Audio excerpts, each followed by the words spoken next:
Tapi pada Allah, keimanan dia kepada Allah sebagai Rabb, iman rububiyah, dia kufur. Jadi ayat ini jangan berpikir itu kayak buat orang-orang kafir ya, buat orang-orang yang enggak. Kalau Allah menyebutkan di sini walilladzina kafaru billah, insya Allah kita enggak kesebut.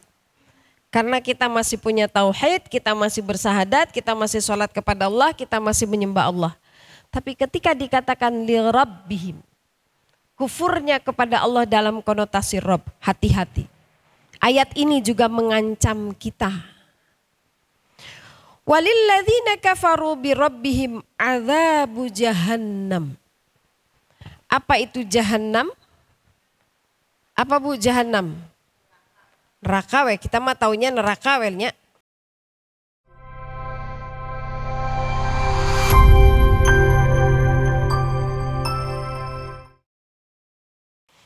Bismillahirrahmanirrahim. Assalamualaikum warahmatullahi wabarakatuh.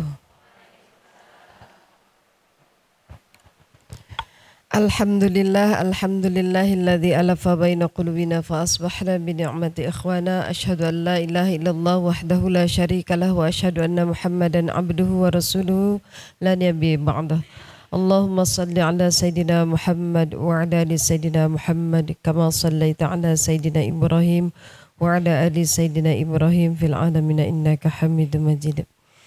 Rabbi surah li sadri wa yassir li amri wahlul 'uqdatam min lisani yafqahu qawli. Rabbana zidna ilman nafi'an warzuqna fahman. Allahumma arinal haqqa haqqan warzuqna ittiba'ah wa arinal batila batila warzuqna ijtinaba. Amin. Alhamdulillah, ibu rahimakumullah, di penghujung bulan Syawal. Tinggal berapa hari lagi ya? 5 atau 6 hari lagi insyaallah. Kita melanjutkan tadarus kita, tadabbur kita dengan suratul Mulk, surat Al-Mulk. Sebelumnya mau saya review dulu. Ini sebagian besar hadir di minggu lalu kan? Hadir? Jangan sampai nggak ada yang bisa jawab ya. Ini bukan jamaah baru semua hari ini. Oh iya, door prize-nya dulu Pak Arif punten. Minta ke Pak Ardi. Oh ya. Hari ini saya punya door prize untuk hari ini dan selanjutnya insya Allah. Kalau saya ngisi saya bawa door prize. Saya sedang membantu sebuah UMKM, produk muslim. Kebutuhan kita sehari-hari dari mulai kebutuhan kamar mandi, dapur, cuci piring, cuci baju, cuci badan, sakit lutut. Nah ini langganan saya nih. Otsennya mana otsennya, nggak ada. Ini dia andalan saya nih Bu. Kalau habis sakit pegal-pegal tinggal disemprot-semprot aja langsung nyush. Alhamdulillah. Ini semua produk muslim. Oh iya. Saya senang karena ini produk muslim. Saya udah belasan tahun. Ada belasan tahun ya? Pakai produk ini. Saya udah nggak kenal wanginya merek-merek sabun di luar sana, sabun cuci piring, cuci baju, sabun. Kalau saya memandikan jenazah, saya andalannya ini sabun Sofara karena tidak beralkohol dan dia mengandung daun bidara. Jadi udah komplit kalau saya memandikan jenazah, saya menggunakan sabun ini. Jadi sekarang saya mau kasih 3 door prize untuk ibu sekalian, review dari ayat 1 sampai 5. Hari ini ayat 6 sampai 12 ya insyaallah. 11. 12 sih sebetulnya. Baik. Kemarin kita sudah membahas bahwa Al-Muluk itu adalah Al-Mani'ah dan Al-Munjiyah. Betul? Ya, apa yang dimaksud dengan Al-Mani'ah, apa yang dimaksud dengan Al-Munjiyah? Cung, jangan kayak anak TK, jangan kayak anak TK. Yuk, yang duluan ngacung.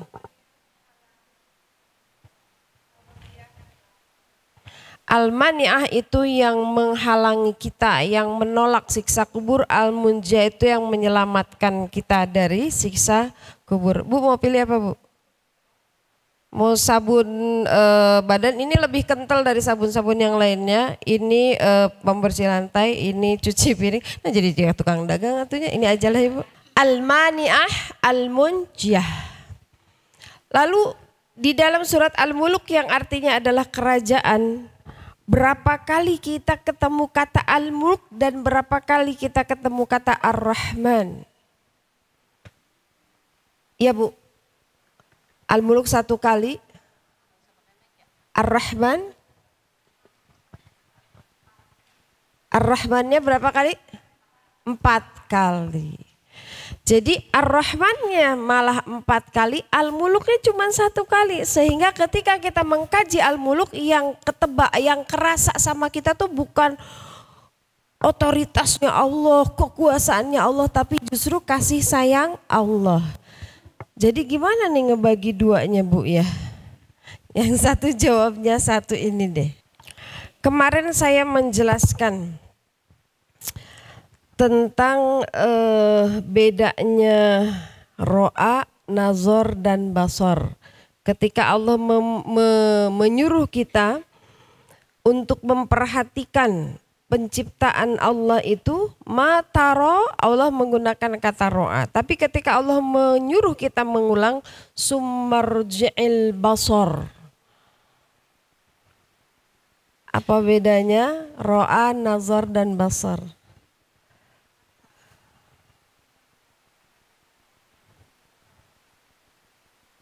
Kalau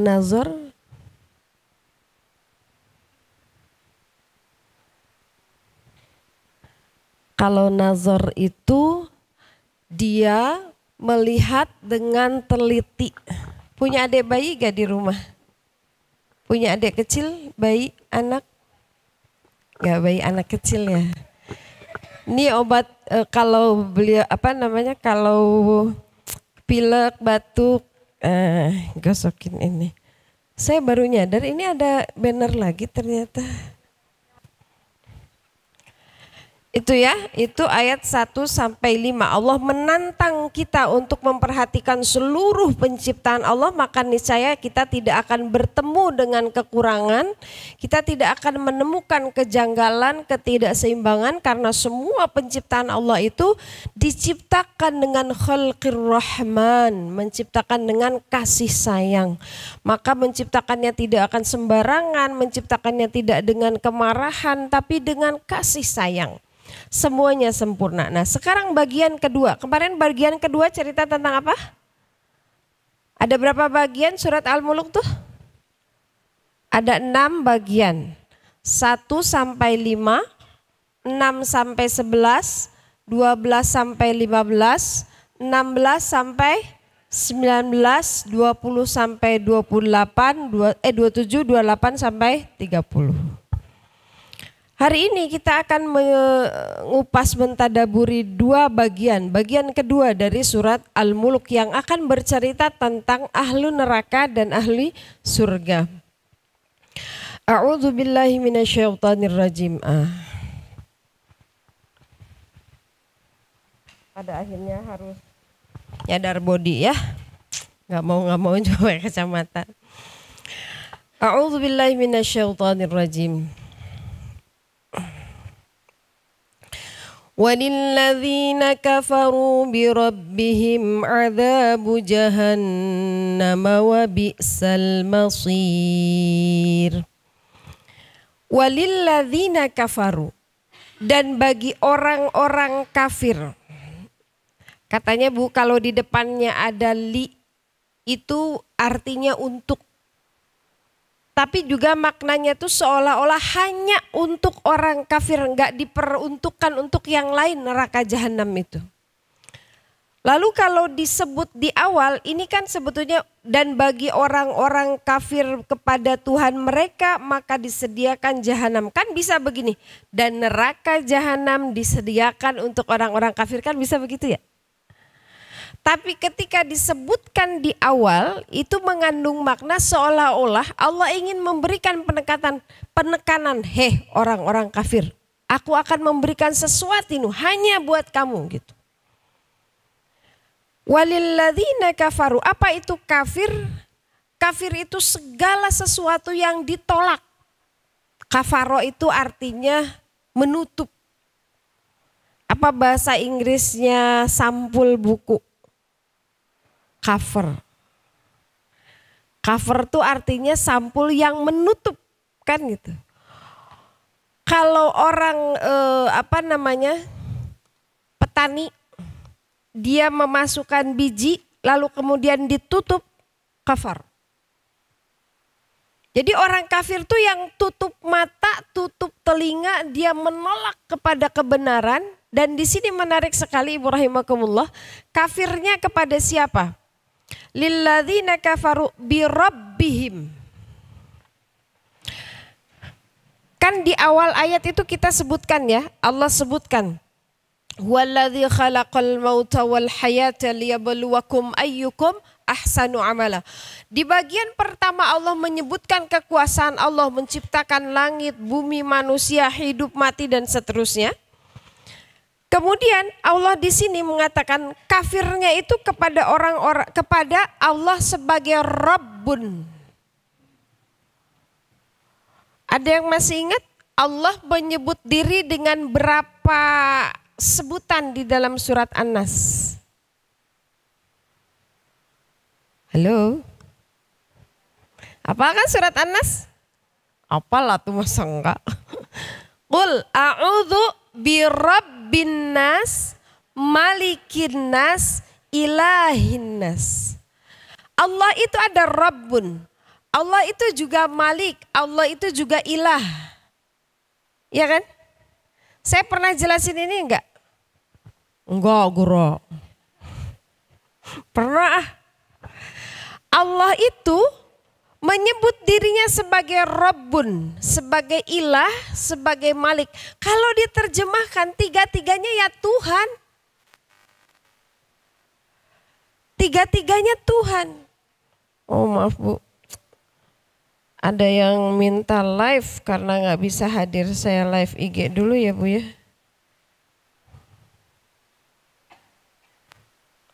Apa bedanya Rob, Malik dan Ilah? Saya pernah tadabbur surat An-Nas nggak di sini? Masa sih udah berapa tahun kita? Beneran belum tadabbur surat An-Nas? Al-Mu'awwidzatain belum? An-Nas, Al-Falaq, Al-Ikhlas? Masa sih? Ya Allah, Bu Sufi kemana aja? Apa bedanya Rob, Malik, dan Ilah Bu? Apa? Siapa yang bisa jawab? Apa bedanya Rabbun, Malik, Ilah? Tiga-tiganya ya Allah, tiga-tiganya Tuhan kalau diterjemahkan pakai bahasa Indonesia. Tapi bahasa Al-Quran, diksi Al-Quran, kata yang dipilih di dalam Al-Quran itu punya konotasi sendiri-sendiri. Punya makna khusus masing-masing. Ada? Masa sih belum pernah ada yang nyimak kajian Bu Sufi yang ini? Makna Rob, Ilah, Malik. Oh lama durasi lah. Pernah saya catatnya tuh sebelah sini kalau nggak salah. Jadi kalau Malik ya, Malik itu kalau Robun itu konotasinya yang menciptakan, yang menghidupkan, yang mematikan, yang memberi rizki, yang memelihara. Itu namanya Allah dalam dalam sifat sebagai Rabbun. Kalau Ilah, kalau Malik, ini yang mempunyai hukum, yang mempunyai aturan, yang berkuasa. Itu. Sama terjemahannya adalah itu juga. Tuhan juga, Allah juga. Tapi ketika Allah menyebut dirinya dengan sebutan Rabb, itu Allah ingin bahwa kita lebih ngeh bahwa Allah lah yang menciptakan kamu, yang menghidupkan, yang mematikan, yang memberi rizki, yang menjaga gitu. Makanya kenapa kita mau tidur membaca 3 surat terakhir itu salah satunya adalah An-Nas. Karena ketika kita tidur kita minta dijaga oleh Allah kan. Siapa yang pernah ketika tidur kemasukan kecoa? Ada gak? Padahal sebagian besar ibu tidur mangap, jujur. Iya kan? Kalau tidurnya kita gitu tuh. Ada yang pernah kemasukan kecoa? Apakah ibu bayar satpam untuk jagain mulut ibu, telinga, hidung biar gak kemasukan apa-apa? Allah yang jaga.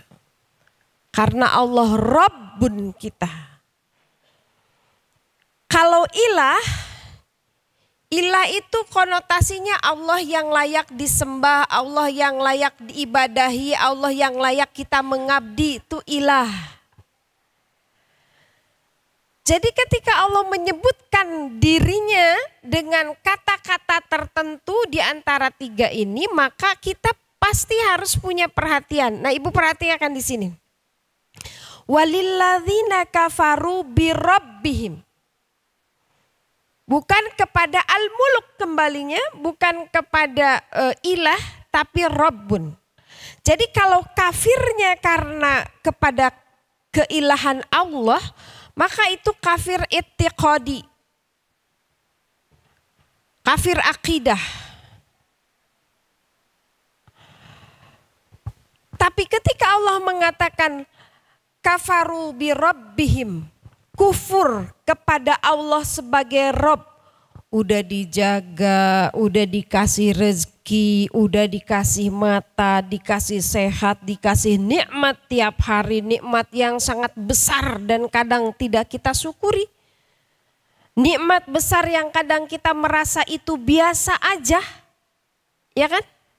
Saya sering katakan gitu ya, bangun tidur, kita bisa duduk, bisa jalan, bisa beraktivitas segala macam, suami masih ada, anak masih hidup, kita masih bisa mendengar, masih bisa melihat, air, listrik, kompor semua masih nyala.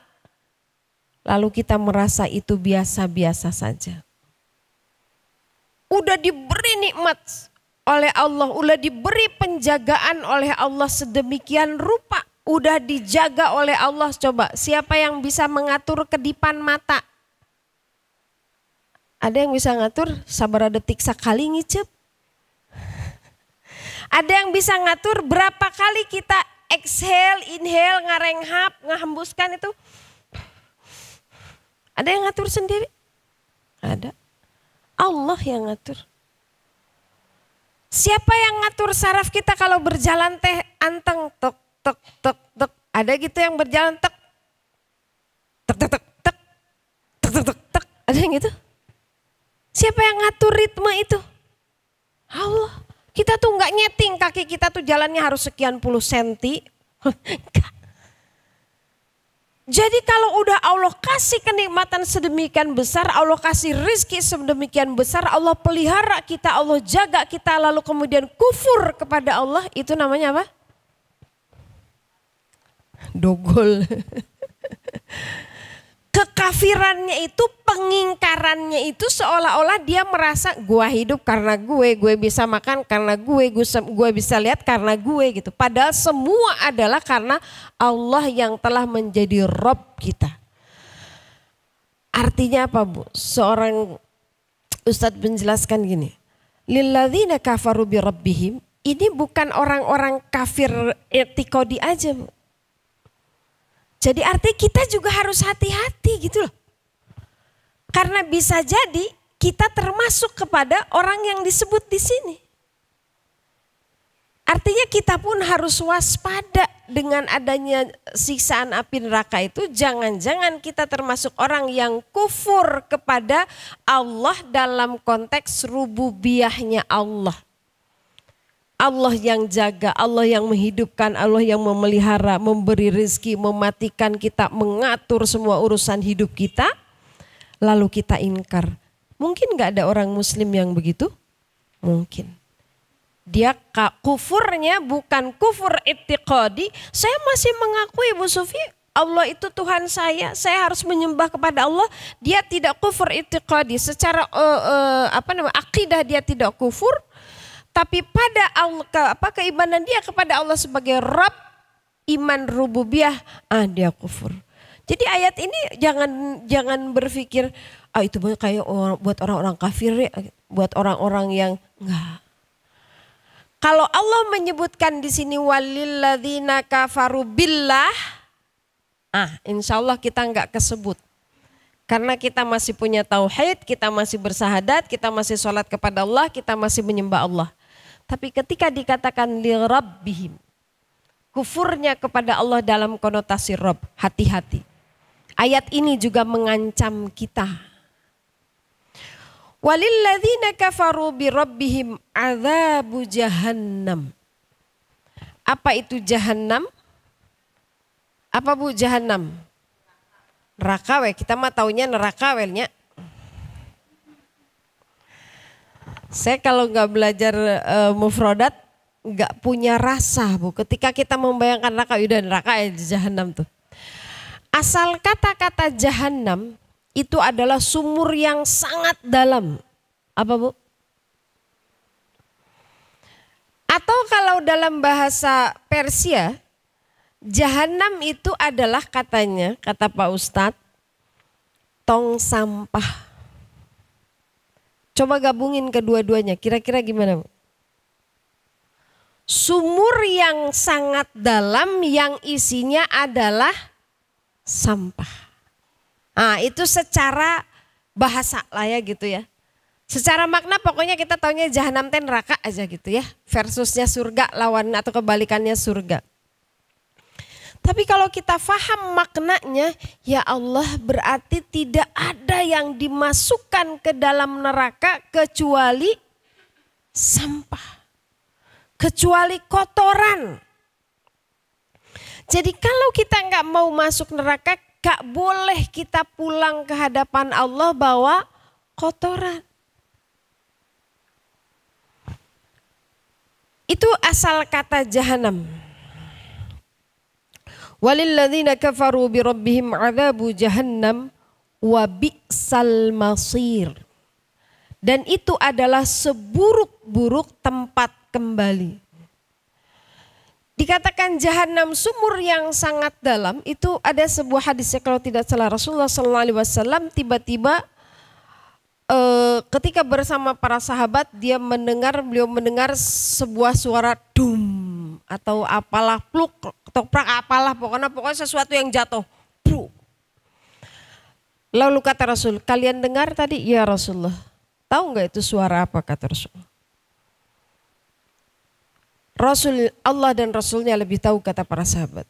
Lalu kata Rasul, itu adalah suara batu yang jatuh dari pinggiran neraka dan baru sampai setelah 70 tahun. Kebayang gak Bu dalamnya kayak apa? Jadi setelah 70 tahun batu itu tergelincir dari permukaan bibir neraka, baru sampai di dasar neraka 70 tahun. Kayak matahari lah ya, kalau menurut ilmu pengetahuan nih cahaya matahari yang nyampe ke kita sekarang itu adalah cahaya yang semburatnya 8 menit lalu. Kalau kita lihat bintang-bintang tuh belum tentu bintangnya masih ada, itu cahayanya baru nyampe ke kita, bintangnya udah kemana tahu gitu. Saking dalamnya sumur jahanam itu, seperti itu Rasulullah SAW menggambarkan. Itu adalah seburuk-buruk tempat karena dia tempat sampah. Dia tempat membuang kotoran. Lalu kata Allah, idza ulqu fiha. Kalau dilemparkan, ada nggak yang buang sampah buangnya begini? Aduh ini sampah dilebetkan karena tongna terus ditutupkan diusapan tongna ada nggak gitu? Ulqu itu adalah melemparkan dengan perasaan jijik, dengan perasaan marah karena itu adalah sampah. Tuh Bu, kalau ngerti artinya kita tuh jadi punya rasa ketika membaca tuh ya. Betapa hinanya kalau seseorang sudah dimasukkan ke neraka, kemudian dia disebut dengan kotoran, dia disebut sampah, bahkan ketika memasukkannya pun Allah memilih kata ulqu. Apa artinya ulqu? dilemparkan karena perasaan jijik dan marah. Nauzubillah min dzalik. Ya Allah, saya tuh kalau nggak ini Al-Muluk tuh ya Allah, makanya kenapa ini harus kita baca sebelum tidur. Supaya tuh kita punya pikir, ya Allah saya mau tidur, belum tentu dibangunkan lagi, jangan sampai saya masuk ke neraka jahanam ya Allah. Idza ulqu fiha sami'u laha.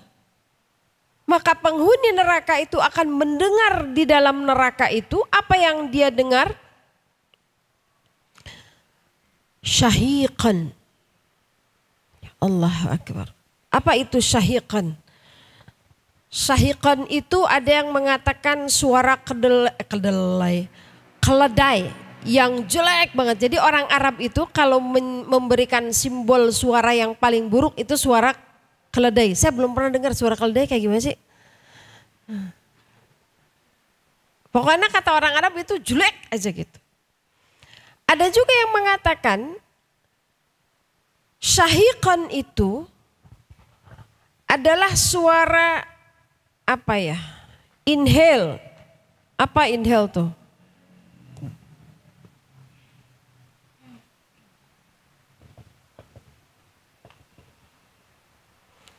Syahiqan itu artinya suara ketika neraka itu nyedot.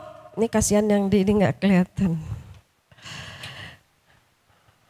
Jadi pada saat neraka itu ada orang masuk ke dalam neraka itu, maka neraka itu syahiq. Lain gitu ya. Kebayang lah Bu, kebayang gak sih? Nyedot orang yang masuk neraka terus disedot oleh neraka itu sehingga suara inhale-nya, suara ngehirupnya neraka itu, nyedotnya neraka itu menghancurkan sebelum orang itu masuk ke neraka. Kok bisa Bu Sufi suara menghancurkan? Ibu pernah dengar orang yang gendang telinganya robek? Pernah dengar? Karena terlalu keras mendengar suara. Kalau pakai headset lama terus dalam suara yang sangat keras bisa robek tuh gendang telinga kita. Ibu pernah lihat misalnya ada dentuman apa di mana kaca yang di sini yang pecah? Itu bukti bahwa ada frekuensi suara tertentu yang bisa menghancurkan sebuah benda. Suara neraka ketika syahiq itu menghancurkan. Sehingga dikatakan, coba ibu buka terjemahan. Diterjemahkannya apa itu? Suara yang mengerikan gitu ya. Jadi saking mengerikannya, syahiqan itu membuat orang mendengarnya aja udah menderita gitu loh. Semua yang didengar di neraka itu gak ada nyaman-nyamannya. Ya kalau orang lagi disiksa ada suara dangdutan kayak ada apa gitu ya, lagu ya masih meesan lah gitu ya. Ini mah enggak, syahid itu pokoknya semua suara yang membuat orang itu tersiksa. Itu syahid. Ada lagi syahid itu pengertiannya di dalam surat Hud ayat 106 ya. Di surat Hud ayat 106 itu ada, jadi saya cari di indeks Al-Quran itu syahid itu hanya 2 kali di dalam Al-Quran itu disebut. Di dalam surat Al-Mulk dan di dalam surat Hud ayat 106 ini. Di dalam Al-Quran ini Allah menyebutkan bahwa syahid di dalam surat Hud itu adalah nafasnya penghuni neraka yang sangat mengerikan. Nafas si penghuni nerakanya. Kalau tadi kan di Al-Muluk nafas sedotan nerakanya. Kalau di surat Hud, syahiq itu adalah suara mengerangnya penghuni neraka. Ibu bisa bedain gak suara tangisan orang? Jadi suara yang keluar dari dalam sini, dari dada, nah itu syahiq kok. Kalau orang nangis cuman sedihnya biasa gitu doang ya. Tapi kalau sedihnya banget nangisnya gimana Bu? Gitu ya. Ih goreng patut bisa nih. Seri ya. Iya kan? Makin dia ketakutan, makin dia sedih banget. Tangisannya tuh bukan tangisan yang lirih. Tapi tangisan yang keluar yang bergemuruh dari dalam dada. Kenapa? Karena penghuni neraka mempunyai rasa takut yang sangat luar biasa. Sehingga dia mengeluarkan tangisan yang syahiq. Faham Bu ya? Jadi nanti malam ketika ibu baca ayat ini. Bayangkan. Idza ulqu fiha sami'u laha syahiqan. Ya Allah, jangan sampai saya mendengar suara neraka yang syahiq. Jangan sampai saya mengalami nafas yang syahiq. Karena itu berat. Jadi kalau kita paham artinya ketika kita baca tuh minimal di dalam hati kita tuh Allahumma ajirna minan nar. Allahumma ajirna minan nar. Itu pentingnya kita mengetahui makna, mengetahui arti, bukan sekedar hafal lafaznya. Wahia tafur. Tafur itu apa ya? Tafur itu jerujus. Apa sih jerujus? Ibu pernah goreng kerupuk gak? Waktu ibu belum masukin kerupuk, minyaknya anteng gak? Anteng kan? Biasa aja. Tapi coba ibu masukin kerupuk, ibu masukin tempe yang basah itu, yang habis direndam pakai garam, ketumbar, bawang putih gitu. Aduh wanginya langsung kecium tau. Itu apa namanya minyak yang panas. Begitu ibu masukkan kerupuk, minyaknya tetap anteng atau jerujus? Nah itu tafur. Tafur tuh atau gini, kayak tungku ya, tungku. Atau ketika kita dudurukan, apa bahasa Indonesia dudurukan? Bakar sampah. Pada saat apinya kecil, biasa, tapi begitu kita masukin apa misalnya karakas apa sih? Daun-daun baralak gitu ya. Alah begitu ngalalartian. Hai yang di IG ngerti nggak what is the meaning of baralak? Daun pisang, daun kelapa yang sudah pada kering banget. Gak kita tiup, gak kita tambahin minyak, gak kita tambahin bensin. Begitu kita masukin daun-daun kering, apa yang terjadi? Apinya makin push. Itu tafur. Ya Allah. Jadi tiap kali ada orang yang dimasukkan ke dalam api neraka. Neraka itu tafur. Apinya itu bukan makin mengecil, tapi apinya makin besar. Lihat tafurnya pakai waw enggak? Wahia tafur. Tafur. Tafur. Apa yang ibu bayangin? Kalau saya bilang ini, panjang. Panjang. Apa yang kerasa sama ibu? Panjangan mana? Panjang. Panjang. Kira-kira panjangan yang pertama atau yang kedua yang saya bayangin? Padahal ibu nggak saya kasih lihat bendanya kan? Saya punya selang, yang satunya panjang, yang satu panjang. Selangnya saya kasih lihat nggak ke ibu? Ibu tahu nggak mana yang lebih panjang? Selang yang saya sebut pertama atau selang yang saya sebut kedua? Dari mana ibu tahu?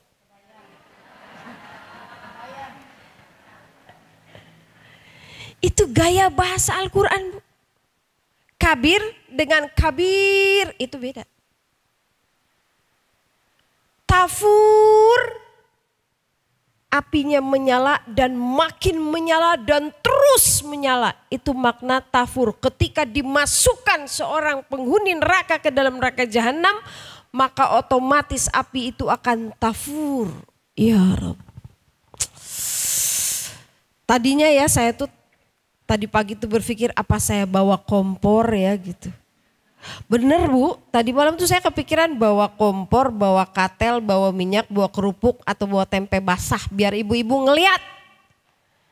Kayak gimana itu tafur, tapi ribet lah ya. Nanti ibu pulang dari sini kan mau itu gurame yang udah dimarinasi belum digoreng kan? Pulang dari sini digoreng. Itu kompornya nyalain dulu, minyaknya panasin dulu, panas-panasnya sampai pol panasnya, lalu ibu masukin tuh gurame yang basah itu, lihat minyaknya seperti apa, maka ingat itulah tafur. Tapi jangan lebay juga ekspresinya ya Bu ya. Nanti pas ibu nggak goreng kerupuk, ujuk-ujuk ibu nggak guk-guk, nanti kata suami, ada apa gitu. Fahya tafur, abi fahya tafur. Tapi nggak apa-apa juga ya. Nanti kata suami teh, kenapa sih mama teh pulang ngaji jadi cute? Jelasin nanti pas mau tidur. Itu mama teh tadi ingat penjelasan surat Al-Mulk ayat 7. Ternyata neraka itu punya sifat tafur apinya itu. Ya Allah karim. Gerahan kalau ada orang yang nggak punya rasa takut dengan neraka, maka nanti dibahas di bawah ya. Takadu tamayyazu minal ghaiz. Hampir saja neraka itu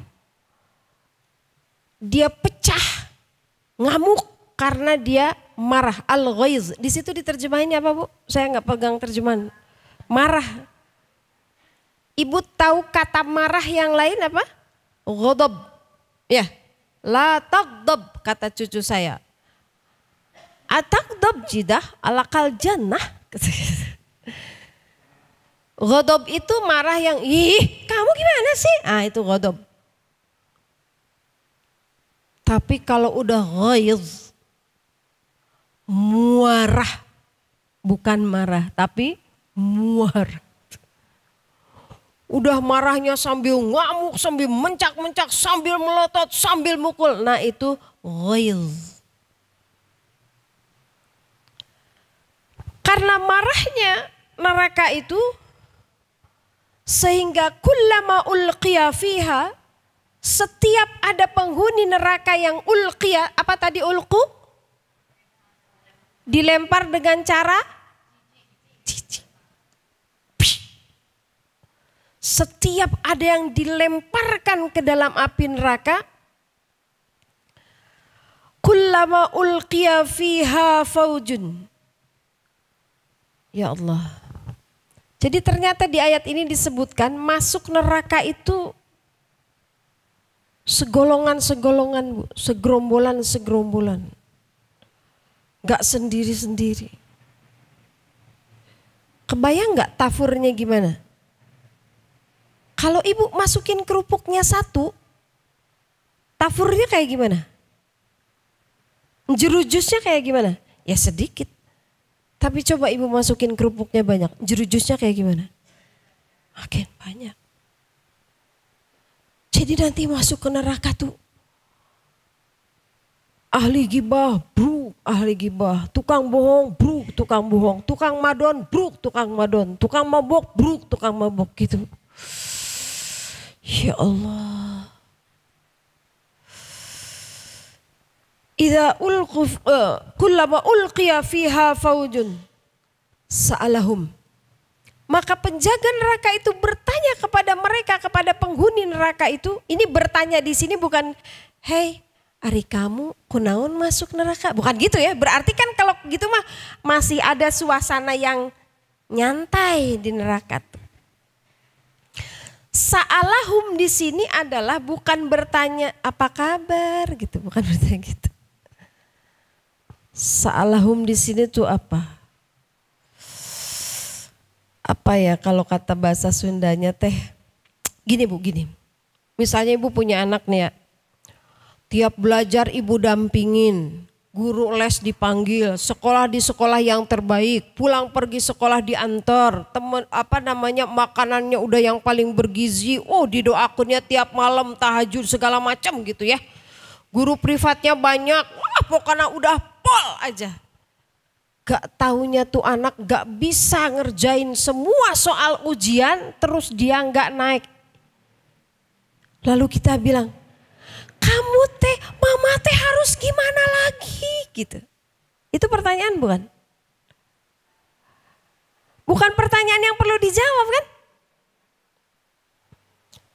Ari kamu gimana bisa ngerjain ujian teh? Itu mah kalau kita nanya ke anak pulang yang kita dugaannya aman gitu kan. Tapi kalau anak ya harus digimanain lagi, sekolah yang terbaik udah, didampingi tiap belajar udah, ngerjain PR ditemenin, guru privat ada, segala macam. Mau gimana lagi? Kamu teh kenapa bisa begini? Pertanyaan atau cacian? Jadi salah di sini, pertanyaan di sini bukan pertanyaan yang nyantai. Karena kalau difahami pertanyaan dalam pengertian yang pertanyaan yang nyantai, yang biasa, kita akan bisa, oh di neraka teh masih bisa ngobrol geningnya. Gitu. Iya kan? Enggak, sa'alahum di sini tuh begitu. Mbok ya oh gitu kalau kata orang Jawa ya. Kok bisa gitu? Sa'alahum khazanatuha alam ya'tikum nadhir. Para ahli neraka, kok bisa kamu masuk neraka? Emang gak pernah datang kepada kamu pemberi peringatan? Bayang gak butuh keselnya? Ibu bayangin deh ya kalau kita jadi ibu yang kayak konteks tadi tuh, kebayang gak bertanyanya kayak gimana Bu? Eta urat geus pakuranteng, mata molotot, beureum, nada tinggi, posisi tubuh nggak sambil duduk tuh pasti, sambil berdiri ya, nggak sambil begini, gini pasti itu. Wah, kalau ada tensian saat itu juga ditensi 170 juga nata. Itu saking ghaiznya, apa ghaiz tadi? Marah. Saking marahnya neraka dan penghuni neraka sampai greget. Ari kamu kok bisa masuk neraka, emang belum ada yang ngasih peringatan kepada kamu gitu. Qalu, mereka menjawab. Jangan bayangkan qalu di sini mereka menjawab dengan jawaban yang santai gitu ya. Oh iya, ada enggak? Bala. Bala itu jawaban. Bala itu bukan bukan yes. Bala itu kalau kurang lebih tentu saja. Gitu.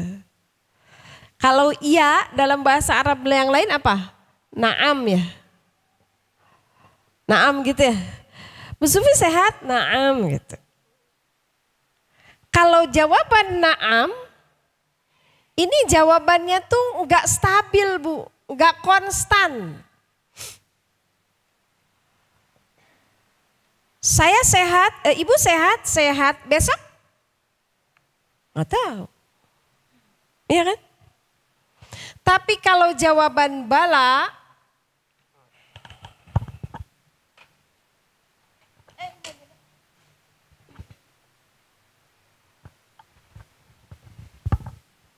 kalau bala,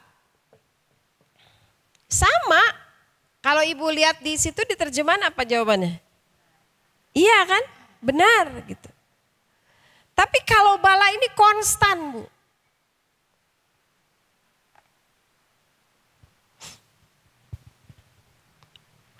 Apa di surat Al-A'raf ayat 172? Ketika di alam ruh semua kita ditanya oleh Allah Subhanahu wa taala. Alastu birabbikum, kamu mengakui bahwa aku adalah Tuhanmu, Rob kamu yang menciptakan, menghidupkan, menjaga, memelihara, memberi rizki dan seterusnya. Jawaban semua ruh, mau dia nanti lahir sebagai orang kafir, Nasrani, Majusi, Yahudi, jawabannya di alam ruh sama apa? Bala syahidna. Karena jawaban itu mutlak gitu loh. Kalau ditanya Bu Sufi sehat, nggak mutlak saya jawab, saya nggak bisa jawab pakai bala, sombong banget gitu. Karena nggak tahu besok kita sehat atau enggak. Jawabannya cukup pakai na'am aja. Tapi kalau jawabannya bala, pasti. Siapapun, kapanpun, dimanapun, apa yang akan terjadi, pasti begitu jawabannya. Itu bala. Jadi ketika penghuni neraka ditanya, alam ya'tikum nadhir? Emang belum pernah datang kepada kamu nadhir, orang yang memberi peringatan? Oh tentu saja udah gitu. Artinya dia sendiri tidak bisa membohongi diri sendiri, dia tidak bisa mengelak bahwa sudah pernah datang orang yang memberi peringatan kepada dia gitu. Paling tidak kan Allah sudah menurunkan Rasul kepada semua umat kan. Bala, udah pakai bala, pakai kode pula. Apa artinya kode? Sungguh. Udah di depannya pakai bala, ya benar, pasti, kode. Sungguh ja'ana telah datang kepada kami. Nadhir. Nadhir itu apa? Pemberi peringatan. Nadhir atau nadhir. Coba lihat di ayatnya. Jadi artinya apa? Nadhirnya banyak, nadhirnya berulang-ulang, nadhirnya terus menerus. Itu artinya, Bu. Jadi mereka mengakui bahwa ketika di dunia itu sudah datang pemberi peringatan kepada mereka, pasti tentu saja yang datangnya peringatannya itu berulang-ulang, berkali-kali, terus menerus. Coba pilihan kata di dalam bahasa Al-Quran itu luar biasa sehingga kita bisa merasakan. Fakadzabna. Mereka udah diberi peringatan tapi mereka ngaku fakadzabna, tapi kami mendustakan. Di sini dikatakannya bukan fakafarna, kami mengingkarinya, tapi kami mendustakan. Beda nggak? Kalau kafir itu pokoknya wis nolak aja gitu. Tapi fakadzabna itu bisa jadi kebenarannya itu pernah nyampe ke dia. Buktinya kan kata dia tadi qad ja'ana nadhir. Jadi kadzab itu bohong yang sebetulnya dia udah tahu yang sebenarnya gitu, Bu. Nih, ada dua versi bohong ya. Misalnya saya ditanya, jangan saya atuh, masa saya nggak bohong. Ada orang ditanya, dia misalnya makan jeruk manis gitu ya. Terus ditanya sama kita, jeruknya manis gak?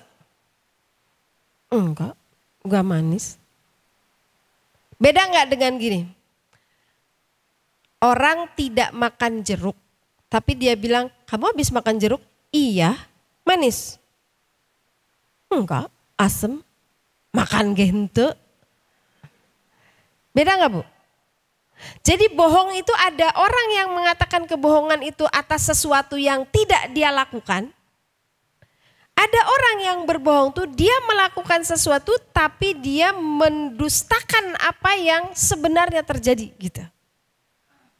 Nah, orang yang kadzab itu orang yang sudah tahu kebenarannya tapi dia menolaknya.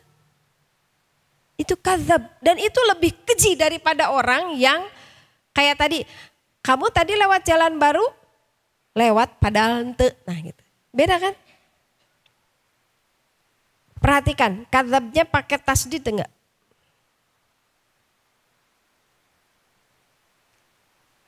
Kadzab. Itu tandanya apa? Tandanya ngebohongnya banget. Ngebohongnya berkali-kali. Waladhdallin. Itu beda dengan waladhdallin. Dolin itu kayak ibu dengar cantik banget. Nah kayak gitu tuh. Mana yang lebih cantik? Yang cantik atau yang cantik banget? Beda. Tasdid di dalam bahasa Arab itu kadang-kadang menunjukkan sesuatu yang berulang-ulang atau menunjukkan sesuatu yang punya tekanan lebih. Itu tasydid, fungsi tasydid. Jadi ketika di sini katakan fakadzabna, itu berarti bisa jadi mereka tuh mendustakan kepada perkara yang sangat besar dengan kedustaan yang luar biasa dan mereka melakukan kedustaan itu berulang-ulang. Ya Allah, itu karakter penghuni neraka. Ketika di dunia mereka mendapatkan kebenaran lalu mereka enggak kayak gitu. Banyak gak yang gitu? Banyak. Jangan-jangan kita juga begitu pada kadar-kadar tertentu. Tapi kan di Al-Qur'annya udah begitu perintahnya menutup aurat itu ya wajib. Tapi kan yang penting kan menutup aurat hati. Yang penting hatinya yang dijilbabin. Suka ada yang bilang gitu. Ya cari-cari alasan aja biar dia merasa punya dalil ketika dia gak mau pakai jilbab gitu. Ada yang gitu. Atau orang yang mendaruratkan diri gitu. Kamu kenapa makan babi misalnya gitu. Darurat soalnya di situ tuh di menunya nggak ada lagi semuanya. Menunya menu babi semua gitu. Emang masalahnya restorannya cuma satu itu gitu. Nah itu fakta. Dia udah tahu sih itu tuh haram gitu. Ada orang yang berbohong tuh karena gengsi. Kan ada kan? Wah, saya pengen dibilang orang yang paling, orang yang berani. Ada tuh kan orang yang suka, yang pernah, oh nih saya muslim nih, saya pakai kerudung nih, babi nih saya makan. Ada. Dia sebetulnya udah tahu kan bahwa dia muslim, dilarang makan babi. Lalu kemudian dia secara atraktif, gua muslim nih, gua pakai jilbab nih, tapi gua makan nih babi. Nah itu kadzab. Jadi bukan sekedar kadzaba, tapi kadzaba. Fakadzabna. Jadi apa ciri penghuni neraka tuh? Sampai pemberi peringatan kepada dia, tapi dia menolak, dia mendustakan peringatan itu. Wa qulna, dan kami mengatakan mana zalallahu min syai'in antum illa fi dhalalin kabir. Lalu kata mereka, ya yang nyampe ke kami itu dari Allah tuh bukan apa-apa sih kecuali kesesatan yang nyata gitu. Orang-orang yang mengatakan di Quran tuh nggak ada apa-apa kecuali kebohongan besar, nah kurang lebih kayak gitu. Secuil aja ada perasaan kita seperti itu terhadap kebenaran yang disampaikan oleh Allah dan Rasulnya, naudzubillah, jangan sampai kita kadzab. Wa qalu, nah ini dia penyesalan penghuni neraka. Lau kunna nasma'u. Lau itu seandainya gitu. Lau itu ungkapan untuk seseorang yang lagi ngalamun. Seandainya saya punya ini, berarti dia punya enggak? Ya kan? Itu kata lau. Makanya kata Rasulullah laukana minas syaitan. Kalau orang yang lau-lau berandai-andai, coba saya teh punya motor ya, nggak jalan kaki melulu. Nanti udah dikasih motor, coba saya teh punya mobil, udah dikasih mobil, coba mobilnya Matic, udah kasih mobil Matic, coba Maticnya yang bagus gitu. Hayo we. Laukana minas syaitan. Itu cara setan menghembus-hembuskan godaan agar kita tidak bersyukur atas nikmat Allah. Apa penyesalan penghuni neraka? Lau kunna nasma'u, seandainya dulu saya mau banyak dengar. Jadi artinya apa Bu? Kalau kita enggak mau masuk neraka, banyak-banyaklah ngedengerin nasihat. Karena ternyata itu yang disesali oleh kaum penghuni neraka. Seandainya saya dulu mau banyak mendengarkan nasihat, mendengarkan tausiah, mendengarkan ayat Allah, mendengarkan ilmu. Au naqilu. Bukan cuma dengar ternyata yang disesali oleh penghuni neraka, tapi juga apa? Naqilu di situ dibacanya apa? Menggunakan akal, berpikir. Artinya ada dua yang harus kita lakukan di dunia ini supaya kita tidak terjerumus kepada neraka jahanam. Apa tadi jahanam secara bahasa? sumur yang saling dalam atau juga artinya adalah tong sampah.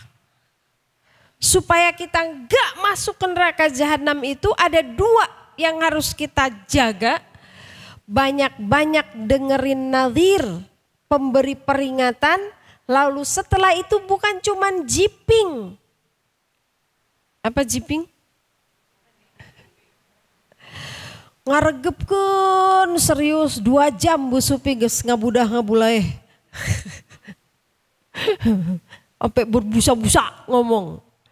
Pulang dari sini ngaji apa mah tadi? Itu Tabarok ayat 6 sampai ayat 11 isinya apa?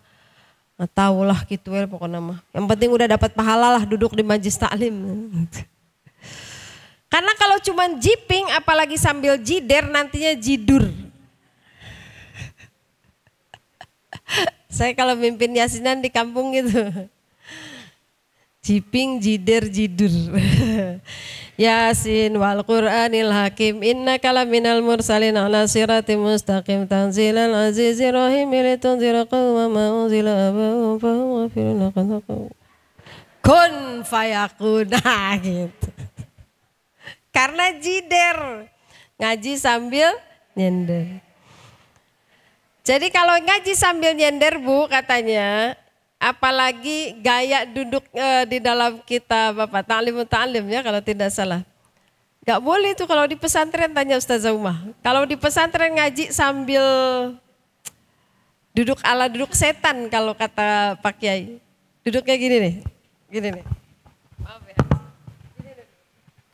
Kalau duduk nyender, kata orang ahli biologi, kedokteran gitu ya, kalau ada yang kena ke punggung kita, itu akan ada perintah ke otak kita untuk tenang, damai, kalem. Makanya kalau anak ibu nangis, yang diempok-empoknya kepala atau punggung? Dielus-elus. Kalau ibu lagi bete, tahu bete? Butuh tatih tayang.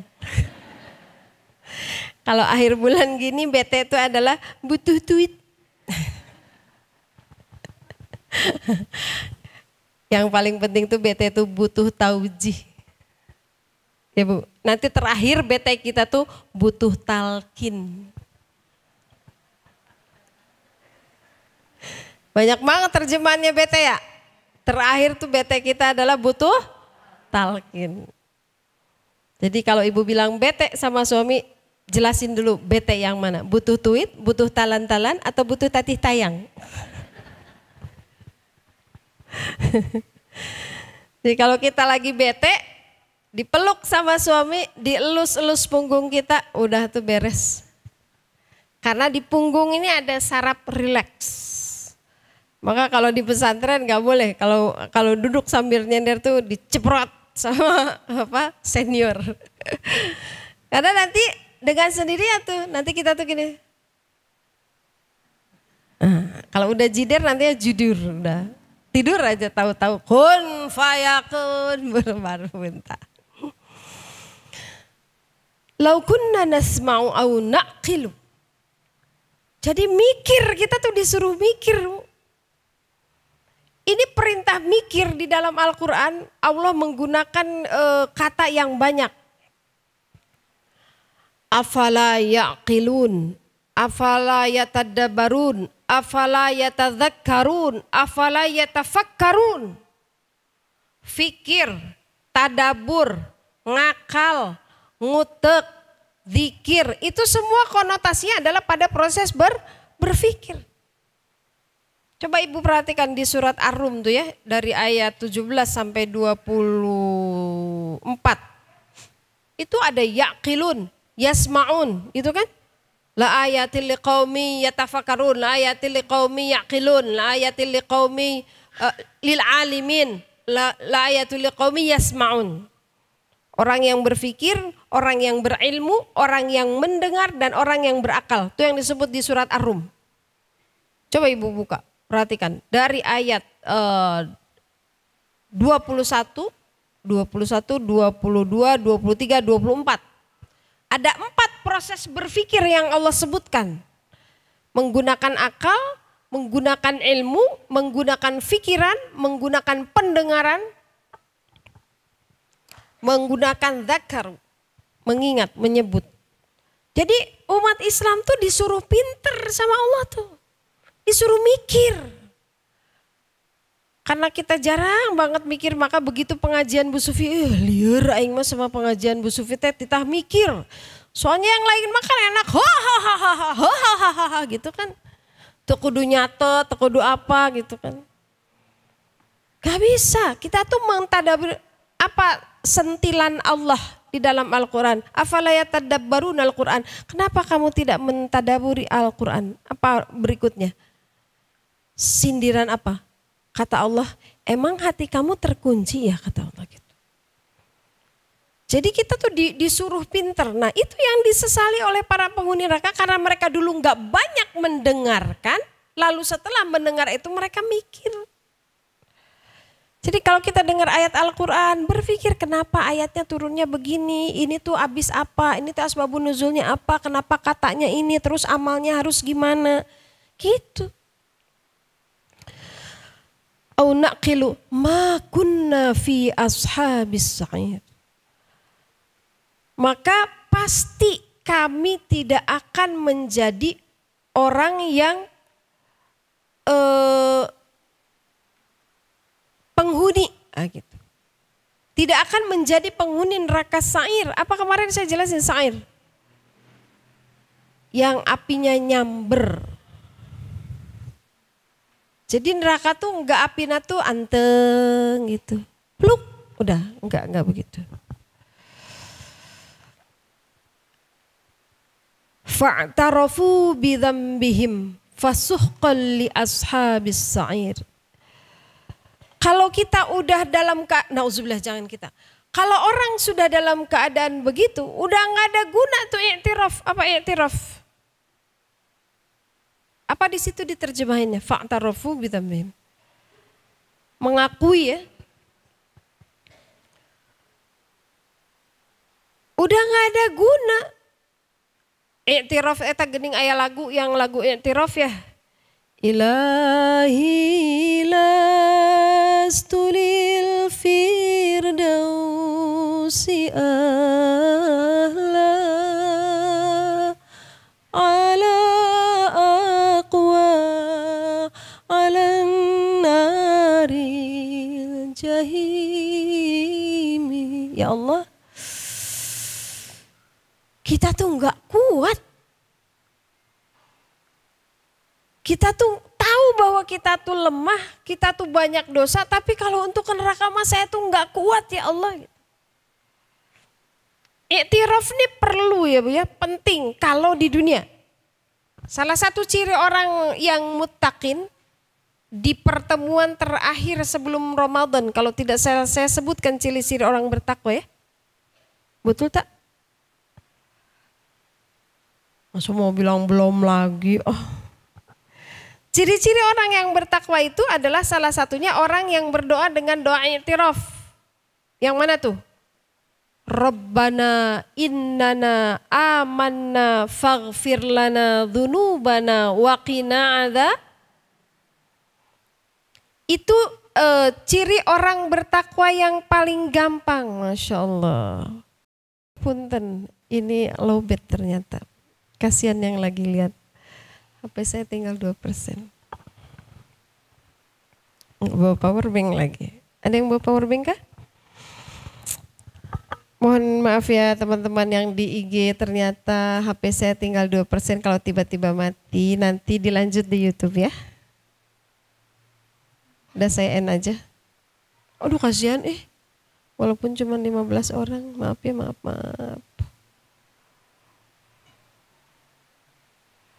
Saya matiin dulu deh.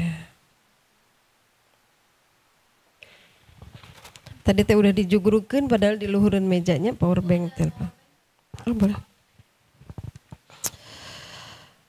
Jadi i'tiraf di doa itu, ciri orang beriman itu dia beriktiraf kepada Allah sekarang. Kalau di akhirat mah nggak akan guna beriktiraf di akhirat. Apa i'tirafnya? Coba perhatikan, doa ini bagus sekali. Hafal semua kan? Hafal tak? Rabbana innana amanna faghfir lana dzunubana wa qina adzabannar. Masyaallah. Di IG siapa ini? Oh iya, udah nggak apa-apa, udah. Perhatikan, Rabbana innana amanna. Ya Allah, inilah aku yang beriman. Surat apa ayat berapa? Al-Imran ayat 16. Ya Allah, inilah aku yang beriman. Sesungguhnya aku beriman ya Allah. Itu pernyataan positif atau pernyataan negatif? Positif ya? Bu Guru, aku udah bisa ngerjain semua soal dengan benar loh. Kalimat berikutnya yang pantas adalah, maafkan aku ya Bu Guru, atau kasih hadiah aku dong. Mana kalimat yang pantas? Kalau kita sudah menyatakan kebaikan kita, yang pantas itu kita minta maaf atau kita minta hadiah? Minta? Tapi lihat setelah ini. Innana amanna faghfir lana ya Allah. Ya Allah, inilah aku yang beriman, tapi aku masih banyak dosa ya Allah. Dengan iman ini aku masih malas melakukan yang sunnah. Dengan iman ini kadang-kadang aku berbohong. Dengan iman ini kadang-kadang aku ngedumel kalau azan. Kadang-kadang aku ngutruk dengan takdir. Kadang-kadang aku cemberut sama suami. Kadang-kadang aku gak yakin dengan neraka, dengan surga. Amanna faghfir lana. Lalu kalau kita setelah itu, nah ini baru pantas faghfir lana dzunubana wa qina adzabannar. Kenapa enggak minta surga Ibu? Habis minta ampun kenapa enggak minta surga? Bu Guru, tadi saya habis nonjok teman saya, maafin saya ya, kasih saya hadiah dong. Nyambung enggak? Ketika kita sudah minta ampun kepada Allah, yang paling pantas itu adalah kita minta dijauhkan dari siksaan api neraka. Karena boleh jadi kalau Allah tidak mengampuni kita, maka atas kesalahan, atas dosa kita, nerakalah bagiannya. Ya Allah, ini doa keren banget Bu. Yuk bareng-bareng. Rabbana innana amanna faghfir lana dzunubana wa qina adzabannar. Ibu langsung ngerti artinya, lihat gerakan tangan saya. Rabbana apa? Innana, sesungguhnya kami, amanna, beriman, faghfir lana apa? Dzunubana. Apa dzunubana? Wa qina adzabannar. Pinter ya, ternyata kita teh cerdas. Ya Allah. Padahal saya nggak sebutin loh dari tadi, tapi Ibu langsung tahu artinya ngelihat gerakan saya. Ternyata kita tuh cerdas, cuman Ibu yang jawab loh ya, bukan saya. Barusan cuma semenit loh. Apa satu ayat? Ada yang baru apal di sini barusan? Ayo diulang.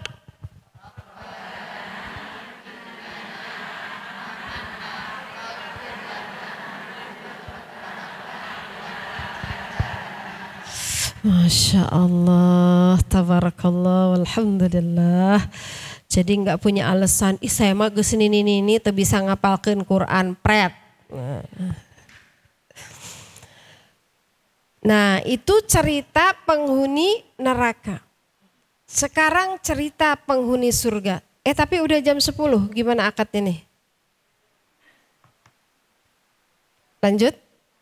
Satu ayat lagi udah, sebagian ini. Innalladzina yakhshaun. Sesungguhnya orang-orang yang punya khosyah. Apa yakhshauna di situ? Takut. Harus sambil dibuka ya Al-Qur'annya ya. Sesungguhnya orang-orang yang takut kepada Rabbahum. Apa tadi Rabb? Yang menghidupkan, yang mematikan, yang memberi rizki, yang menjaga, yang memelihara. Mereka punya rasa takut kepada Allah karena Allah yang bisa saja kapan mematikan kita, yang bisa saja kapan mencabut rizki kita, yang bisa saja kapan mencabut nikmat kita. Kita punya rasa takut kepada Allah. Nih, khosyah itu adalah takut dengan ilmu. Apa Bu? Takut dengan ilmu. Sehingga dengan ilmulah kemudian kita tahu kalau kita berbuat maksiat begini, kalau kita melakukan amal soleh begini, itu namanya khosyah. Maka kenapa tadi dikatakan laukunna nasma'u, dia enggak mau dengar, kemudian dia enggak mau mikir sehingga dia tidak punya rasa takut kepada Allah. Kalau dia dengar, dia mikir, nanti akan muncul rasa takut kepada Allah. Siapa yang paling takut kepada Allah di dalam Al-Quran? Allah sebut ulama. Orang yang paling banyak ilmu itu orang yang paling merasa takut kepada Allah, sehingga dari rasa takut itulah kemudian dia berhati-hati banget dalam beramal. Jadi kalau kita mau dikatakan orang yang punya khosyah kepada Allah, cari ilmu. Supaya kita tahu kenapa bayi enggak punya rasa takut. Coba kalau misalnya anak kecil di sebelahnya ada ular, dia tak akan lari gak? Kenapa? Dia enggak punya pengetahuan tentang bahaya ular. Kemarin saya lihat di itu ada anak-anak kecil makan kecubung. Kecubung tuh apa sih? Katanya ada tanaman namanya kecubung. Abis beres makan tuh kecubung, anak-anak langsung gitu. Pada mabok semua, mereka nggak tahu kecubung itu mengandung zat seperti narkoba gitu, yang bikin dia melayang. Dia makan, Makin kita tahu ilmunya, makin kita akan berhati-hati. Kalau kita tahu, oh ternyata saya tuh tensinya mulai tinggi. Kalau taunya segitu, bodo amat tuh, ada ikan peda, ada ikan asin, apalagi cumi, apa gitu, ibu makan aja. Karena ibu nggak tahu ikan asin tuh berefek untuk menaikkan tensi. Kalau pengetahuannya cuma saya punya tensi tinggi, tapi nggak punya pengetahuan tentang karakter ikan asin, karakter-karakter yang memicu tekanan darah tinggi, aman nggak? Nggak aman. Tapi semakin detil ilmunya, saya ini darah tinggi, ikan asin, cumi, peda dan seterusnya itu potensial menaikkan tensi darah saya sehingga enggak saya makan. Tapi kepaksa Bu Sufi, soalnya enak. Siapin amlodipin gitu ya. Siapin rebusan timun, apalagi rebusan daun salam, mangga. Antisipasi ku hayang-hayang na eta peda, gue banget sih. Kadang saya nggak tahan Bu, karena saya tuh orang kampung dari dulunya, makanan saya yang begitu-begitulah. Kan enak banget tuh makan ikan peda ya sama urap daun kencur, coba, wih enak banget. Maghrib masih jauh.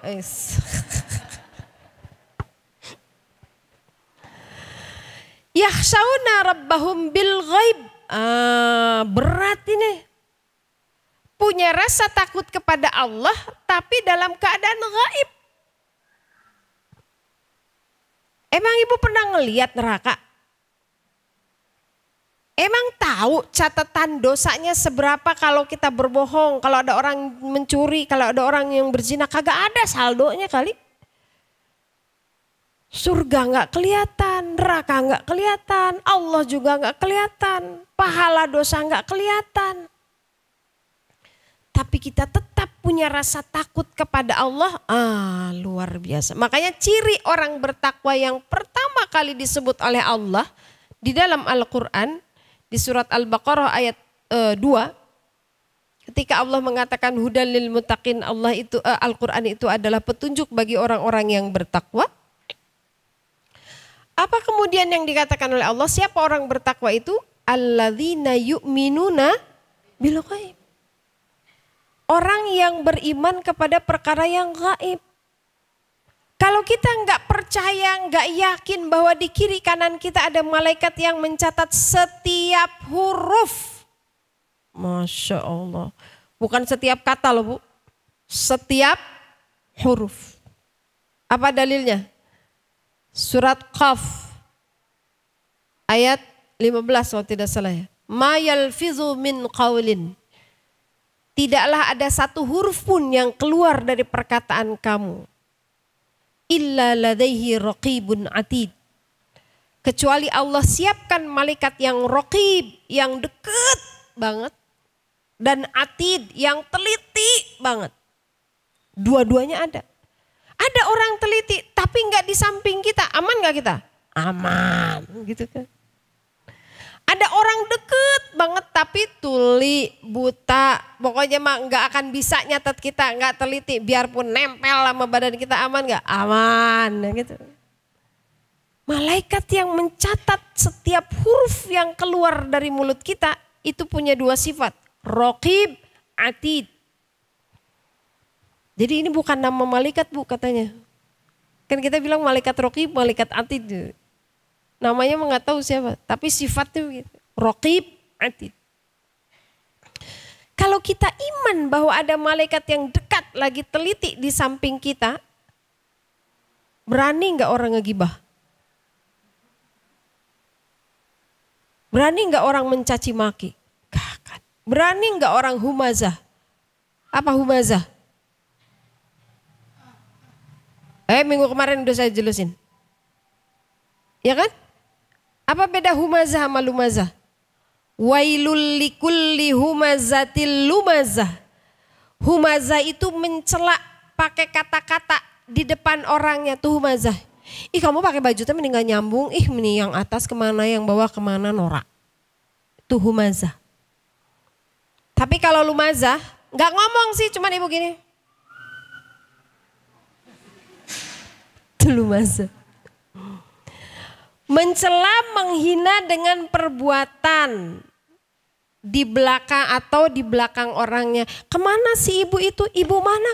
Ibu itu loh yang kalau ngomong gelangnya digini-gini. Nah itu lumazah. Dua-duanya wail. Kalau orang gak yakin bahwa ada malaikat, ngomong aja sesuka mulutmu kan gitu.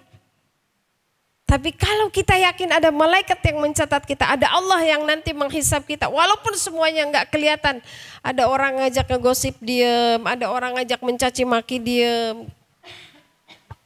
Kalau kita nggak yakin bahwa ada titian siratal mustaqim, ada al-qantarah, ada yaumil mizan, ada yaumil ba'ath, kita nggak yakin dengan yang gaib-gaib itu semua, nggak akan orang punya rasa takut memilih amal. Maka di sini dikatakan yakhshawna rabbahum bil ghaib lahum, kata Allah, bagi mereka, bagi siapa? Orang yang mempunyai rasa takut kepada Allah meskipun di dalam urusan, dalam perkara, dalam keadaan yang gaib.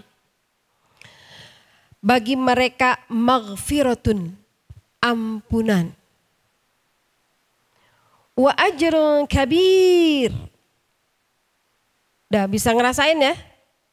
Bedanya kabir dengan kabir? Kabir dengan kabir.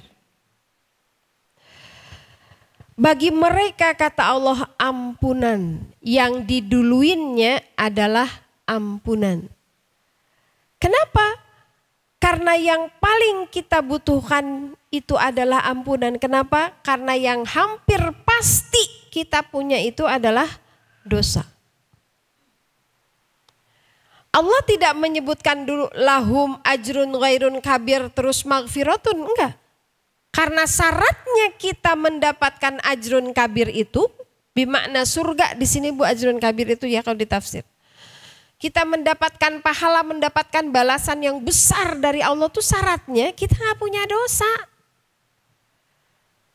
Jadi maghfirah itu adalah yang pertama kita butuhkan sebelum kita mendapatkan rahmat Allah sehingga kita bisa masuk surga. Makanya kalau ada yang meninggal doanya kan yang utama tuh dua Bu ya. Allahumma gfir laha warhamha. Ampunan dan rahmat. Karena ampunan itu jadi syarat kita masuk surga. Ampunan itu syarat kita mendapatkan rahmat. Nah, itu. Wallahu a'lam.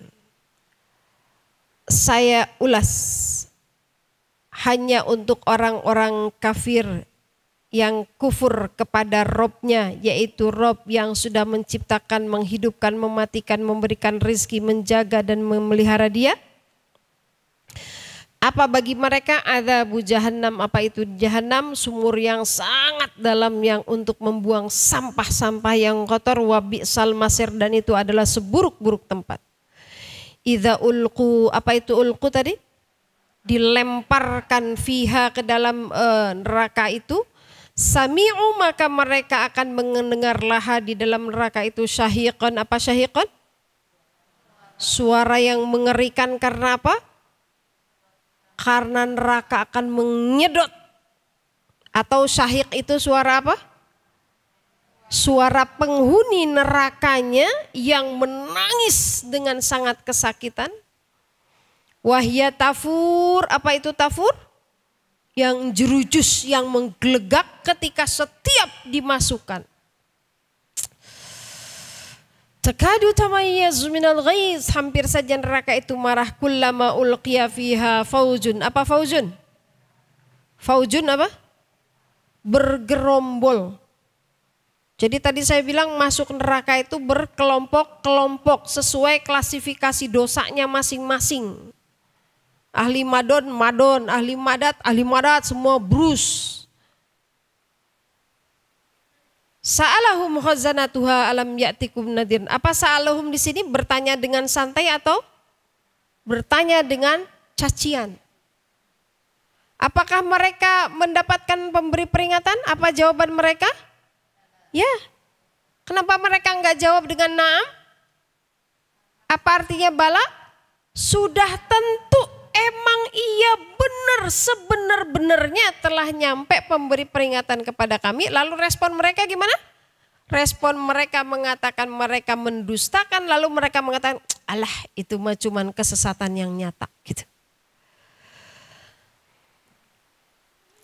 Waqalu, apa yang mereka sesalkan? Lau kunna nasma'u au naqilu. Apa yang mereka sesalkan dan tidak pernah mereka lakukan di dunia, yaitu banyak mendengarkan ilmu, mendengarkan nasihat, mendengarkan tauji, mendengarkan tausiah. Lalu mereka enggak mau mikir. Maka iktiraf mereka tidak ada gunanya di yaumil akhir. Perhatikan Bu. Yang menjelaskan tentang ahli neraka ada berapa ayat? Dari ayat 6 sampai ayat 12. Ada berapa ayat? Walilladzina kafaru ayat 6, ayat 7, ayat 8, ayat 9, ayat 10, ayat 11. Ada 6 ayat. Yang ahli surganya? 1 ayat. Artinya apa? Ini di Al-Quran macam-macam Bu komposisinya. Kadang-kadang Allah nyebutin dulu surga, detil banget. Setelah itu nyebutin ahli neraka, khalidina fiha abada, geus titik. Kadang-kadang Allah sebutkan dulu detil tentang neraka, lalu setelah itu Allah sebutkan tentang surga kayak gini. 1 ayat doang kan? Itu artinya apa Bu? Artinya Allah sangat ingin konsentrasi kita, perhatian kita lebih fokus pada ini supaya apa? Supaya kita lebih hati-hati.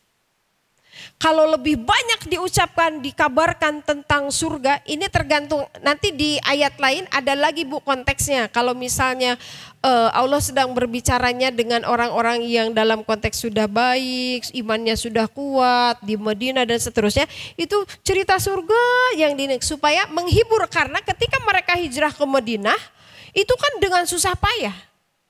Mereka sudah melakukan kepayahan dalam kesolehan, maka dikabarkan tuh surganya detil sama Allah. Nanti nerakanya tetap dikabarkan tapi sedikit. Nah kalau di sini Allah ingin kita lebih fokus.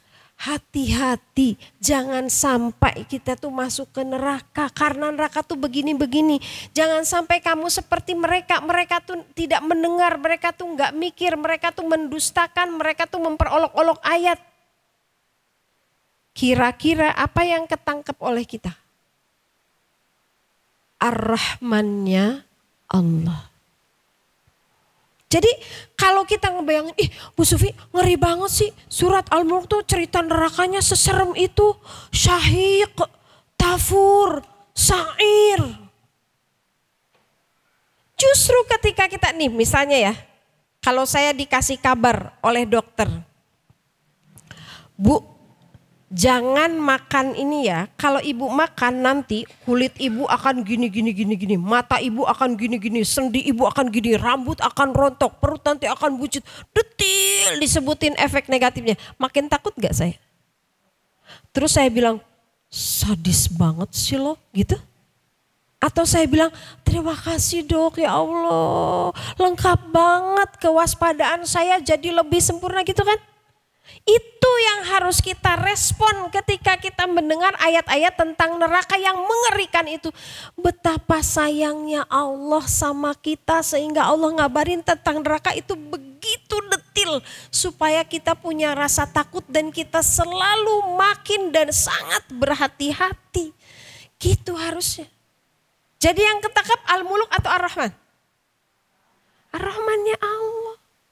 Hatta ketika bercerita tentang neraka yang ketangkep oleh kita, ya Allah betapa baiknya Allah ngasih kunci jawaban, ngasih soal. Benar gak? Ini kunci jawaban kan? Soalnya apa? Soalnya tuh kita tuh ada peluang masuk neraka loh, itu kan? Kunci jawabannya apa? Kalau kamu gak mau masuk neraka, maka jangan mendustakan ayat Allah, jangan mengolok-olok ayat Allah, banyakin dengar nasihat, dengar ilmu, lalu kamu banyak mikir. Itu kunci jawabannya. Lulus gak kita? Lulus. Lah ini kalau dikasih soal, ibtila kan tadi kata Allah ya, khalaqal mauta wal hayata liyabluwakum. Kan kita tuh lagi diuji nih. Ini kunci jawabannya tadi udah dikasih. Kebangetan gak kalau ada orang dikasih soal, dikasih kunci jawaban, dikasih tahu cara mengerjakannya, terus nggak lulus. Itu artinya apa? Bodoh, kata si ibu. Menilekoh nyebut bodoh lagi, bodoh. Allah tuh nggak cuman spill tentang neraka buat nakut-nakutin kita, enggak. Allah kasih tahu ini neraka begini supaya kamu enggak kesono, kamu harus begitu kan itu. Bukankah itu orang baik? Bukankah itu kasih sayang? Iya kan? Masya Allah.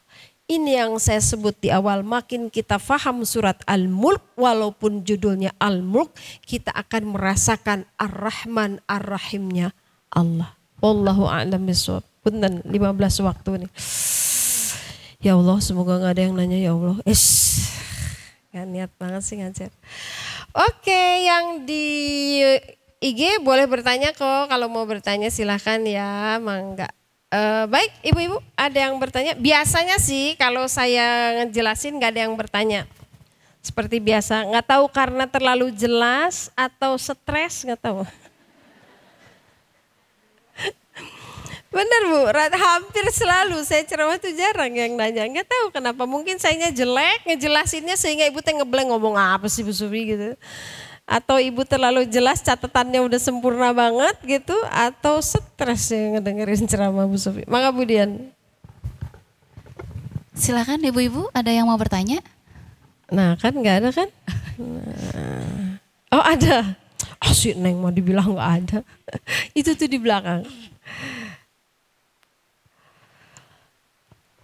Minggu depan lanjut di sesi ketiga, reviewnya berarti jadi 2 bagian ya. Tetap ada door prize, jadi belajar dulu. Bukan untuk door prize supaya kita nge-review. Mangga Neng. Bismillahirrahmanirrahim. Assalamualaikum warahmatullahi wabarakatuh. Waalaikumsalam warahmatullahi wabarakatuh. Masya Allah, terima kasih Ustazah atas ilmunya tadabbur surat Al-Mulk yang biasanya saya juga hanya membaca hafal, tapi pas sudah tahu ini tambah dalam lagi, kayaknya ngeri banget gitu. Surat Al-Mulk ini mengapa harus dibaca, ternyata ini loh itu rahasianya. Masya Allah. Ini saya cuma pengen apa ya, tentang tadi yang masalah apa sih di sini penguatan jamak ya, kayak tafur ada wawunya, terus nadir itu pakai ya, yang sebelumnya saya cuma tahu bahwa itu domir dari jamak gitu ya. Ternyata ada makna huruf tersembunyi bahwa itu lebih ke menguatkan arti kata itu sendiri, seperti itu ya Ustazah. Ya, alhamdulillah saya akhirnya makin tahu dengan mengikuti ini bahwa sejatinya setiap kalimat dalam bahasa Arab itu tidak hanya secara harfiah, mungkin ya lebih dari itu, ada arti tersembunyi di balik itu, seperti itu ya. Jadi mungkin bisa diulang lagi penjelasannya, domir dari jamak dan arti sesungguhnya dari kalimat yang mengandung jamak itu sendiri. Itu aja saja. Assalamualaikum warahmatullahi wabarakatuh. Waalaikumsalam warahmatullahi wabarakatuh. Saya tuh bukan ahli bahasa Arab, Bu. Bahkan nggak bisa lah saya tuh sebetulnya, nggak bisa bahasa Arab. Kursus bahasa Arab berapa kali ngalungsar gitu.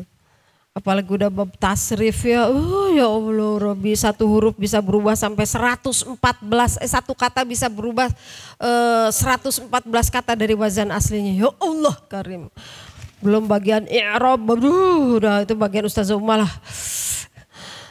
Kalau secara nahwu, secara sorof saya angkat tangan, saya nggak bisa jelasin. Ini juga saya dengar dari ustadz-ustadz saya, jadi guru-guru dari buku yang saya baca, dari ulumul Quran dan seterusnya. Itu memang ada di balaghah ya.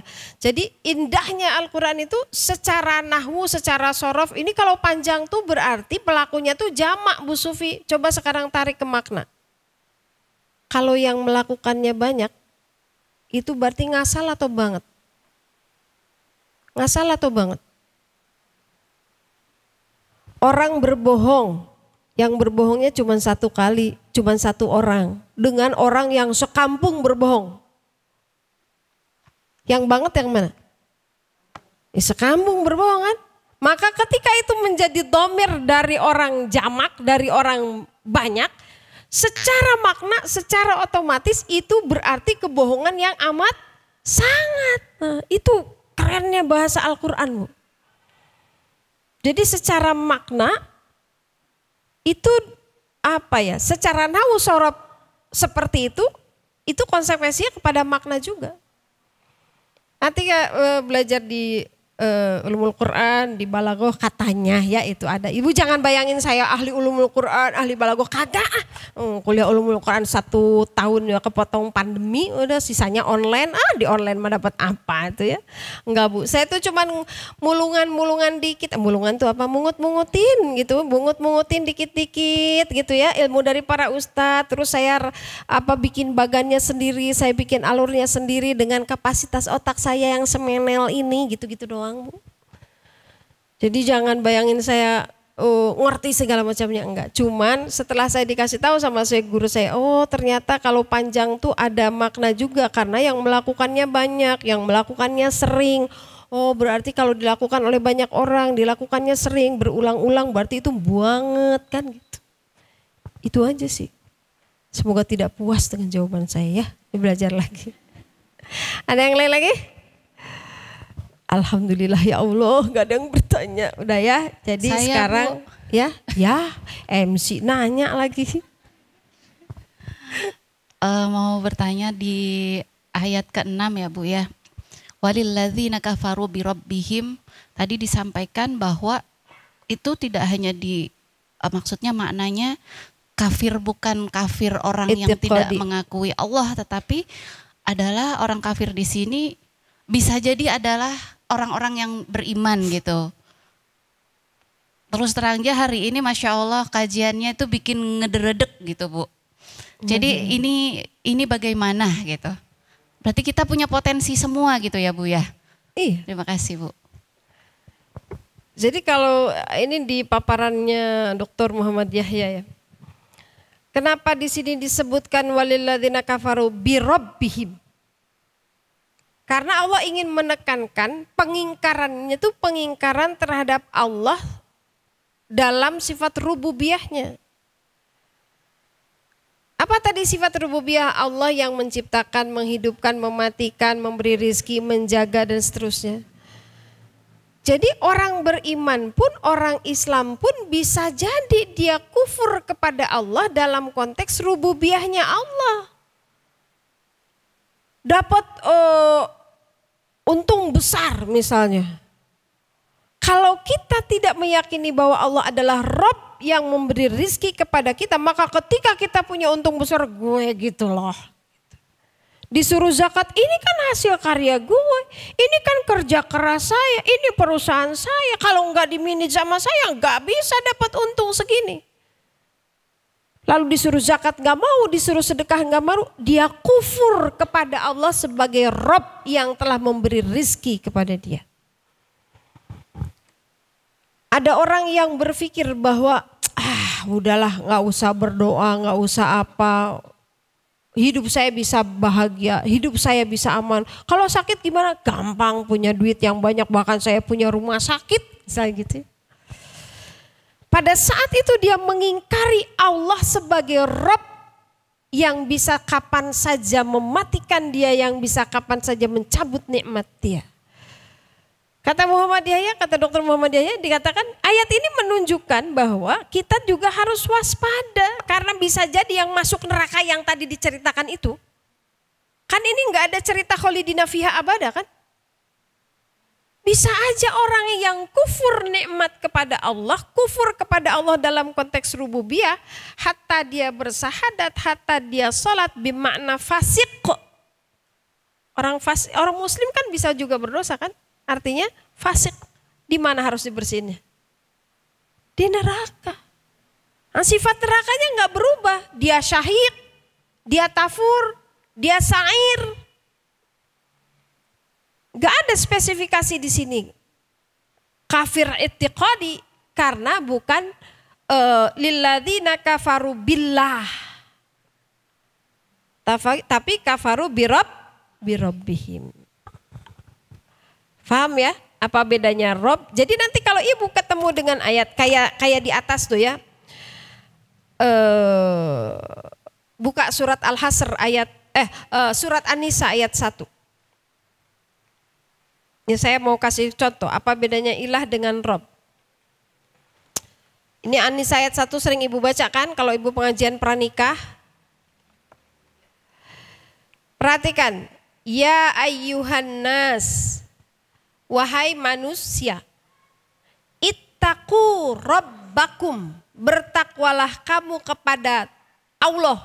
Siapa Allahnya? Rabb kalian, kata Allah gitu.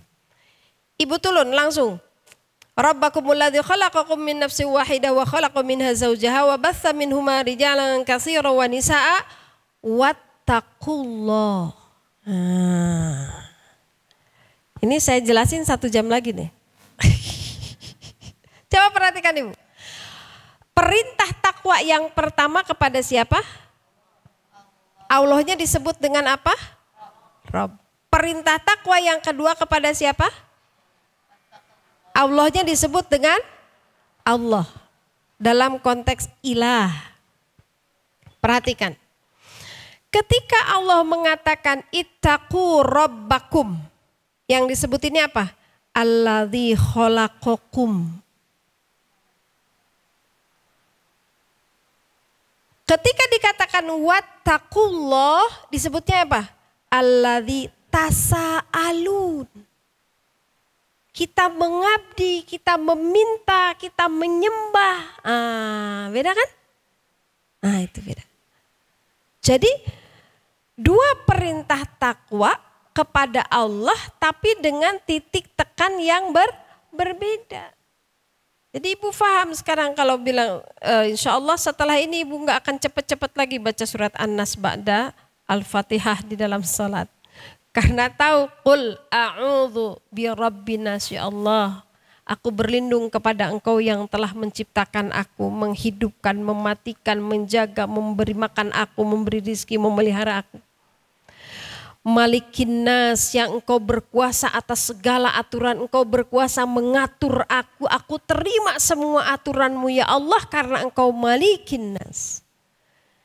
Ilahin nas, aku sujud kepadamu, aku mengabdi kepadamu, aku menghamba kepadamu karena Engkau ilahin nas. Tiga-tiganya Allah. Gitu Bu, masih banyak nih ayat yang kayak begini nih. Di surat Al-Hasr ayat 19 itu juga gitu, perintah takwanya tuh di awal dan di akhir. Nah itu pokoknya nantilah ya sedikit-sedikit ya Bu lah, uramanya ngumpulkan saremeh gitu ya, satu butir. Tapi yang satu butir itu Bu baru akan menggunung kalau dikumpulin dan diikat, dicangcang. Jangan sampai udah mah kita dapat ilmunya teh seuprit gitu ya. Terus seuprit ngapung, seuprit katiup, seuprit lupa, iraha ngumpulna tuh. Makanya tiap ditanya, udah saya jelasin kan Bu? Belum. Catatannya ganti. Ini jamaah yang baru Sufi. Waktu itu saya nggak datang. Banyak banget alasannya. Semoga Allah memberkahi ilmu kita. Cara ngikat ilmu gimana Bu? Dicatat dan diomongin. Bukan berarti ngomong sorangan ya. Sampaikan ke yang lain. Kalau ibu, Allahumma firlaha warhamha wa'afi wa'fu anha. Ibu saya itu almarhum, beliau tuh guru. Jadi kalau beliau habis ngaji, pulang ke rumah, dia catat sendiri versinya dia, jadi kayak novel. Wis, bener gak begini? Gitu. Terus abis itu ayatnya dikumpulin sama dia, diapalin. Jadi setiap pulang taklim dia punya ayat-ayat yang dia hafalin. Waduh amat ayat nama apa aja gitu. Ternyata kata saya si mama bukan yang ngedoain teh ngapalin teh yang runut gitu ya. Ternyata begitulah cara dia memahami materi yang sudah disampaikan oleh gurunya. Jadi kalau ada materi tentang sabar misalnya, ya udah ayat tentang sabar itu dia hafalin. Nanti resum tentang sabar itu dia bikin kalimat sendiri yang namanya guru ya. Ditulis sendiri pakai cara berpikirnya dia. Terus nanti disetorin ke saya, bener gak ini teh begini? Gitu. Insya Allah ibu saya tuh. Beliau hijrah di penghujung usia lah ya, alhamdulillah. Itu caranya begitu. Jadi kalau ditulis lagi pakai bahasa dia, nempel itu. Beda dibandingkan ibu jiping aja 2 jam ngabehai kieu. Bari jeung nundutan, bari jeung lieur, naon eta teh bedanya syahik, tafur, sa'ir. Meni lieur Bu Sufi mah nya. Adakah pengajian yang sepusing ini saudara? Bagus. Kalau ibu pusing berarti ibu nakilu. Apa nakilu tadi? Mikir. Kalau ibu ongkek karena ngedengerin saya banyak ngomong berarti ibu nasma'u. Apa tadi nasma'u? Dengerin, lumayan lah jiping-jiping juga asal jangan jidur. Karena kalau udah jidur nanti jicai. Ngaji bari ngacai. Baik Ibu warahmatullah, semoga bermanfaat ya. Kita baca nanti malam sambil diresapi supaya latihan. Sekarang kita baca dulu dari ayat 6 sampai ayat 12. A'udzu billahi minasyaitonir rajim. Bismillahirrahmanirrahim. Walilladzina kafaru birabbihim adzabu jahannam wa bi'sal masir. Idza ulqu fiha sami'u laha shahiqan wa hiya tafur. Takadu tamayyazu minal ghayz. كلما ألقي فيها فوج سألهم خزنتها ألم يأتكم نذير قالوا بلى قد جاءنا نذير فكذبنا